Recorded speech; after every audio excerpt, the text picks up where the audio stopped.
Olá, colegas. Eu gostaria de apresentar esse tema de uma aula sobre mama operada. Aqui é minha titulação, não há conflito de interesses, e eu fiz essa apresentação com o objetivo de descrever as indicações de exames na mama operada, uma vez que esse evento foi mais voltado para colegas mastologistas. O roteiro da nossa apresentação será conceitos, exames quais e quando, segmento e considerações finais. Então, esse slide aqui é um slide que eu praticamente começo todas as minhas aulas com ele, porque são conceitos que todos precisam ter bem consolidados, tanto os médicos solicitantes quanto os radiologistas. Existem apenas, toda vez que a gente solicita um exame, existem apenas duas indicações. Ou eu estou solicitando esse exame com a finalidade de rastrear uma doença numa população saudável, ou com a finalidade de confirmar ou afastar uma hipótese diagnóstica feita num exame físico. Portanto, as duas grandes indicações dos exames complementares são rastreamento e diagnóstico.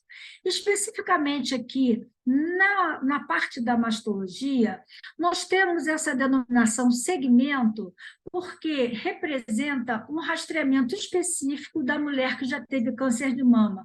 Por que isso é importante? Primeiro, que essa população a gente tem que ter um olhar especial, que é o tema da nossa aula, é o segmento dessa paciente, é como vamos explorar essa paciente com métodos de imagem.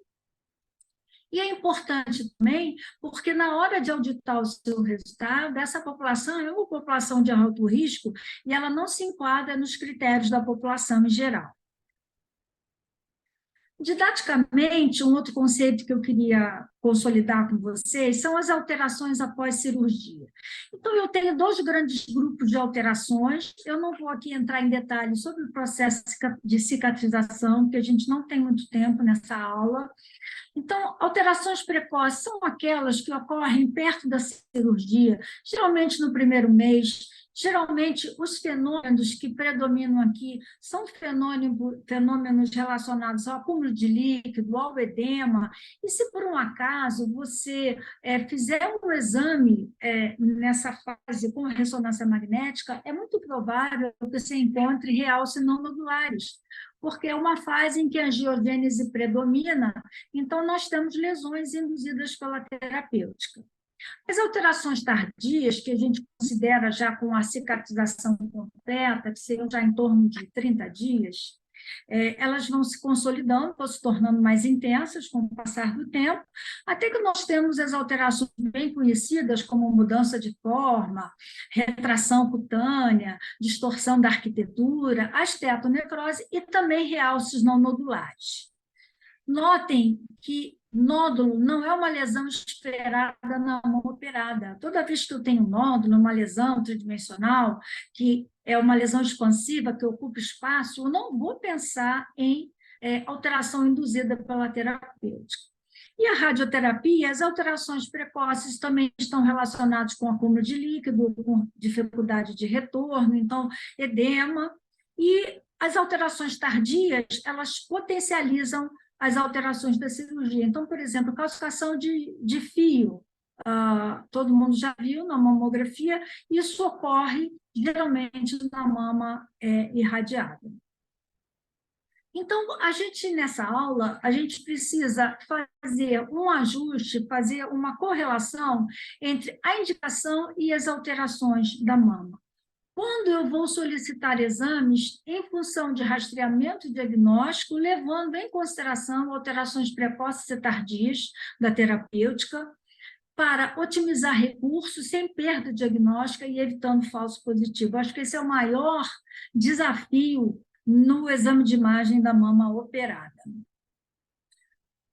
Então, vamos falar aqui de fase precoce. Fase precoce, né, que nós estamos colocando aqui até 30 dias, e a gente poderia estender isso até um ano, né, que seria um período de rastreamento, um período que se reiniciaria o rastreamento, Eu só tenho precocemente indicação de solicitar exames complementares no caso de coleção, seja um seroma, seja um hematoma, seja até um próprio processo inflamatório, um abscesso, ou no caso de uma lesão palpável, que mais raramente ocorre. Então, lembrando aqui, fase precoce não tem indicação de fazer exame. Mas isso é óbvio, mas a gente recebe paciente com 3 meses de operada, com dificuldade de realização do exame, com problemas, desperdiçando recurso, porque a gente não vai detectar nada além, né?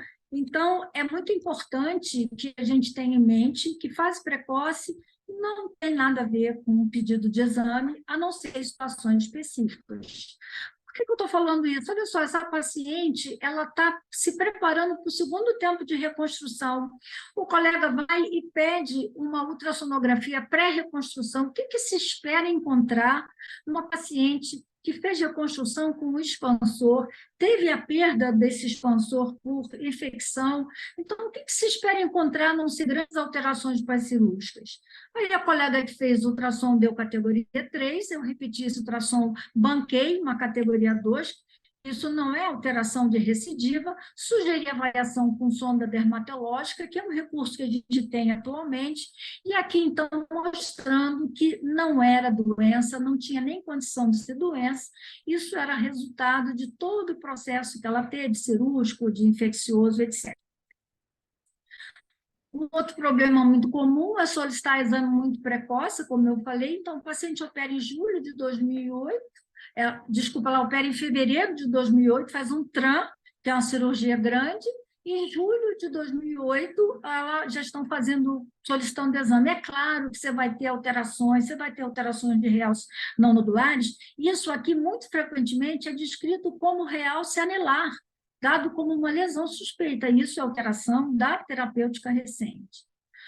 Com relação à coleção, que é o mais frequente na fase precoce, lembrando que ultrassonografia quantifica, pode avaliar a composição e viscosidade e serve de guia para drenagem. É o nosso grande instrumento, né, nas coleções.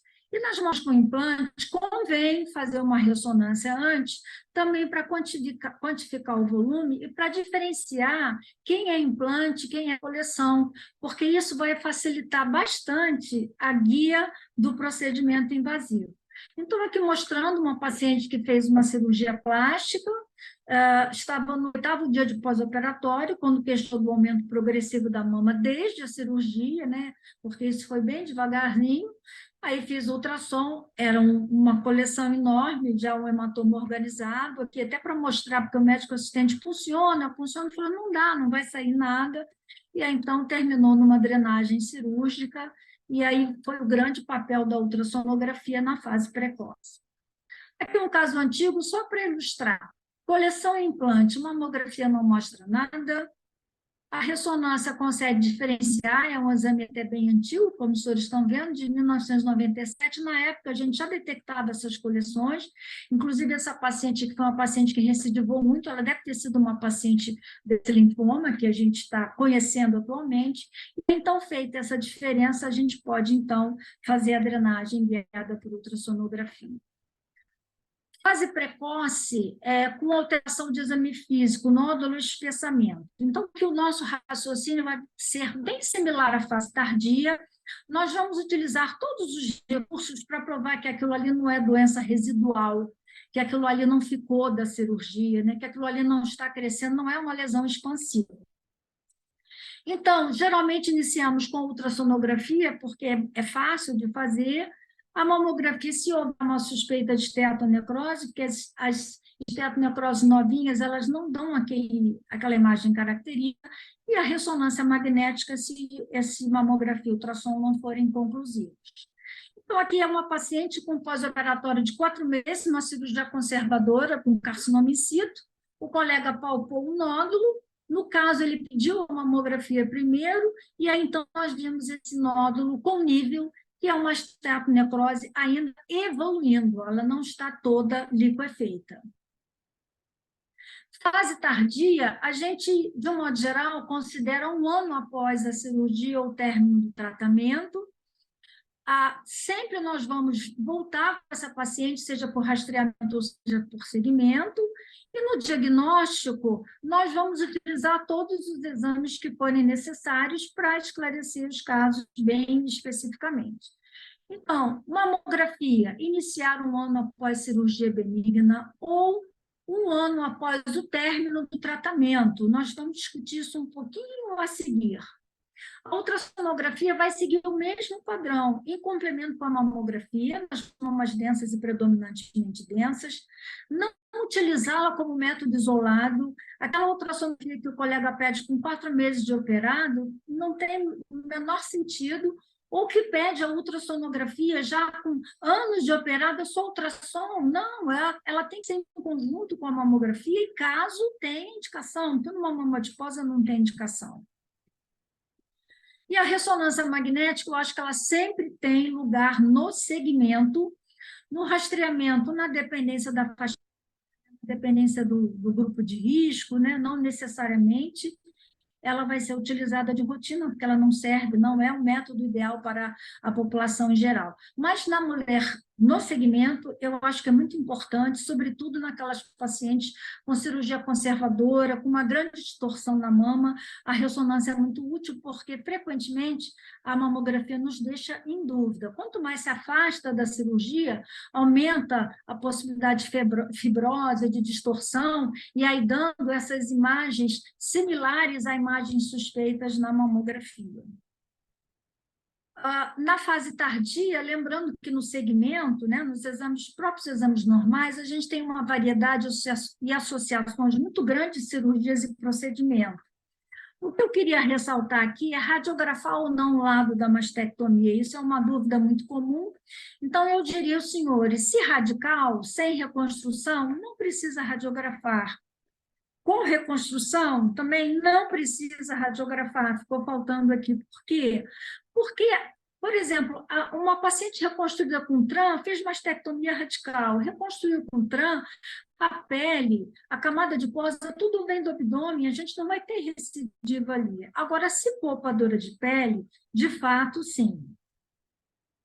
Então, não tem indicação de radiografar plastrão, né? A gente sabe que a recidiva no plastrão ela é muito mais frequente detectada no exame físico do que em qualquer método de imagem.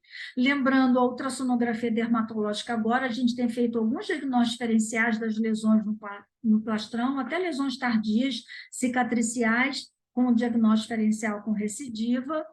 E na reconstrução de uma mastectomia poupadora de pele, é obrigatório fazer essa radiografia. Por quê? Nós temos aqui a pele, que é da paciente, nós temos o face, que é da paciente, e aqui, frequentemente, nós podemos ter lesão, indicando recidiva sem ser alteração, sem se expressar por uma alteração no exame clínico. Na fase tardia, no diagnóstico,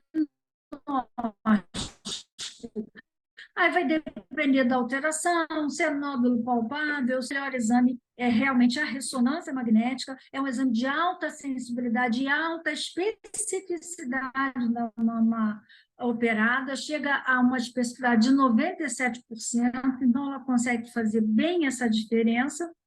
Aqui, só para ilustrar, uma suspeita de recidiva, foi dada a categoria 0, feita a ressonância, que confirmou aqui um nódulo, né, recidivando no leito cirúrgico. Aqui, uma outra paciente, ultrassom, pediram só ultrassom para essa paciente que fez reconstrução com implante. Aqui, olha, uma estetonecrose relativamente clássica, portável. Fazendo a correlação, no retrospectivo, a gente percebe que a estetonecrose estava ativa.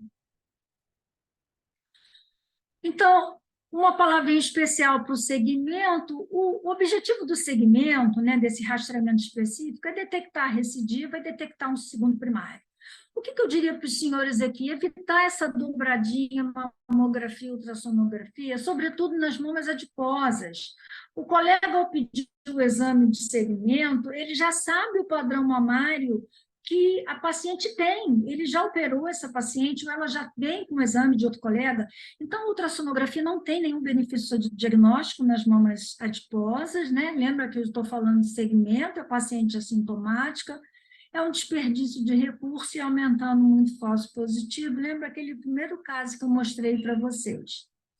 Uma outra coisa aqui que eu tenho me debatido bastante, não intercalar exames. Nós temos umas lesões com apresentações diferentes em cada método, intercalar não traz benefício diagnóstico, e intercalar não vai apressar o aparecimento de câncer. O câncer ele tem uma história natural. Você fazendo mais exames, você não vai aumentar o tempo de duplicação celular, então você não vai pegar nada precocemente e traz ansiedade para paciente sem benefício diagnóstico. Então, aqui, ó, a diferença entre lesões. A mamografia e ultrassom, a ultrassonografia, elas trabalham com lesões detectadas pela forma. E na mamografia, nódulo, micro, distorção e assimetria. E, basicamente, na ultrassonografia, apenas nódulo.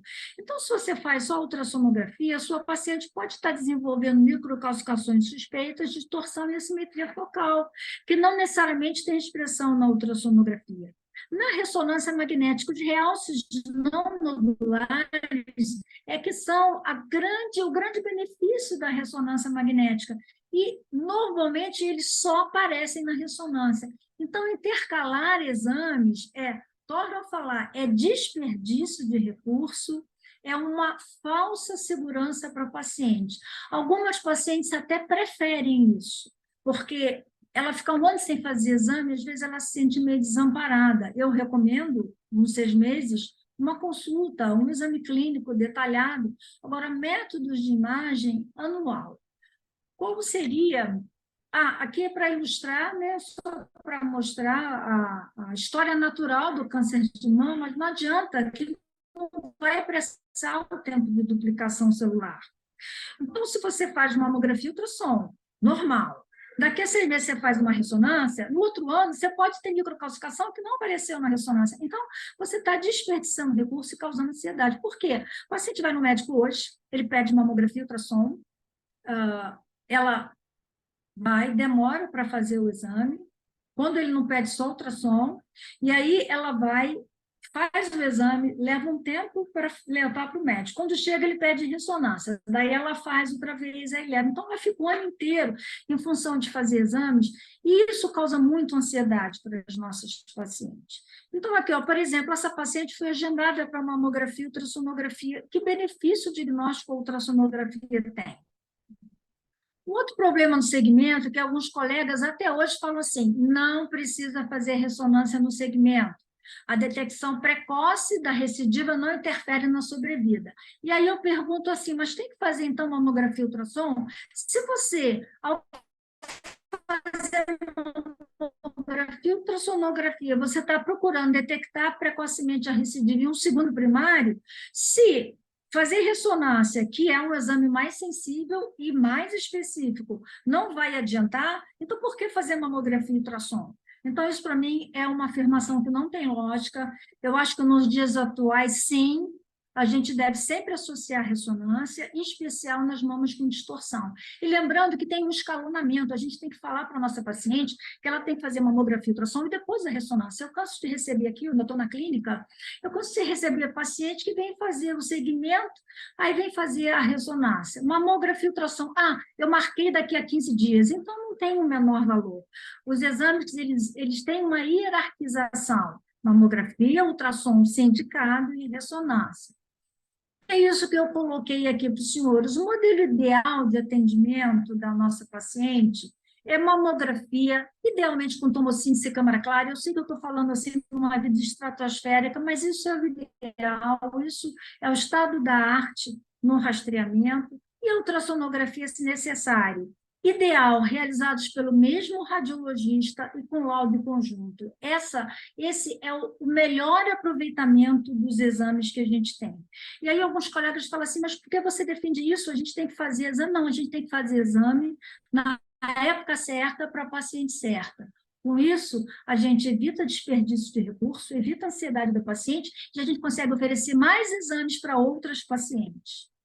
No modelo ideal de atendimento também, a ressonância seria indicada para rastreamento ou segmento, né, rastreamento no grupo de alto risco, sempre após mamografia e ultrassonografia, e se por um acaso a indicação for diagnóstica, vamos supor, ela faz mamografia e ultrassom e aparece alguma alteração lá importante que a ressonância vai resolver. Então, a ressonância, como terceiro exame, vai ter atuação diagnóstica para tentar solucionar o problema. Então, esse é o modelo ideal. O que a gente tem aqui? Um exemplo lá do centro de mama. O médico pediu apenas mamografia numa paciente jovem com a mama densa. Então, nós fizemos tomossíntese e ultrassonografia. É um modelo difícil? É. É um modelo mais caro? É um modelo mais caro. É um modelo mais trabalhoso para o radiologista? É. É um modelo que não é aplicado em todas as clínicas? É. Mas, se ele é disponível, ele deve ser utilizado. E o nosso modelo atual, só para terminar aqui, para ilustrar. Então, esse caso eu recebi bem recente, rastreamento, fez nodulectomia e mastoplastia. O colega pediu mamografia ultrassom, aquela dobradinha. Fez exames realizados por médicos diferentes no mesmo dia, mas sem nenhuma correlação. E aí a mamografia deu calcificações agrupadas, a ultrassom deu um nódulo complexo sólido cístico. O que o médico assistente fez? Solicitou uma biópsia a vácuo por estereotaxia das microcalcificações e solicitou uma biópsia a vácuo por ultrassonografia do nódulo da mama esquerda. Solicitou 2 procedimentos. Na nossa reavaliação, né, no dia que ela agendou a biópsia, nós vimos que isso era o quê? Esteatonecrose. Ah, mas não é porque você fez tomossíntese, não, a esteatonecrose já estava aqui no exame original, né, na mamografia que foi feita em agosto. Então, isso aqui não foi setembro, foi em agosto. Então, essa reavaliação aí nos coloca num dilema, fazer ou não fazer a biópsia. Isso aí, eu digo que é decisão do médico que está escalado para fazer essa biópsia. O que eu costumo falar? Quando alguém levanta uma bola de categoria 4 e você não biopsia, a paciente não se sente segura. Então, eu costumo falar para os médicos assistentes assim: se tiver lesão, mesmo que você ache que seja benigno, faça. A lesão está ali. Se não houver lesão, se for uma simetria que for superposição, então você suspende o procedimento. No caso, foi pedido biópsia a vácuo, o radiologista optou por fazer core, né, porque é menos invasivo, enfim. E o diagnóstico só confirmou a nossa ideia inicial, fase final de esteatonecrose. Então, com isso, eu termino aqui minha apresentação, agradecendo a doutora Júlia Callas, que é a presidente da Sociedade de Mastologia do Rio, a doutora Letícia Gonzalez, que é a presidente da Radiologia, da Sociedade de Radiologia do Rio de Janeiro. Essa dobradinha vai dar o que falar, está fazendo história aqui no Rio de Janeiro, e para mostrar para os senhores o motivo do cancelamento da minha aula no dia 5.